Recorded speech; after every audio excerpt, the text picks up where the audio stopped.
வணக்கம் நண்பர்களே, இந்த வீடியோவில் போர்ஷன் டைப் அப்பார்ட்மெண்ட் பற்றி பார்க்க போகிறேங்க.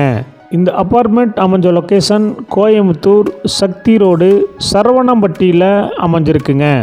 சக்தி மெயின் ரோட்டிலிருந்து 1 கிலோமீட்டரில் அமைஞ்சிருக்குங்க. இந்த அப்பார்ட்மெண்ட்டோடைய லேண்ட் ஏரியா 8 சென்ட்டுங்க. Building square feet 8400ங்க.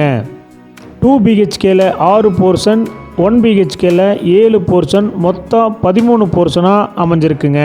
இந்த அப்பார்ட்மெண்ட் கட்டி 10 வருஷம் ஆச்சுங்க. ஈஸ்ட் ஃபேஸிங் சைட்டில் north facing, east facing main door வச்சு கட்டியிருக்காங்க. ரெண்டல் பேமெண்ட் 1.25 லட்சம் ரூபா வந்துட்டுருக்குங்க. இந்த ப்ராப்பர்ட்டியோடைய மொத்த விலை 3,20 லட்சங்க. சிறிது குறைக்கப்படும். இந்த ப்ராப்பர்ட்டி உங்களுக்கு பிடிச்சிருந்தா கீழே இருக்கிற நம்பருக்கு கால் பண்ணுங்கள், விசிட் பண்ணுங்கள். தேங்க்யூ.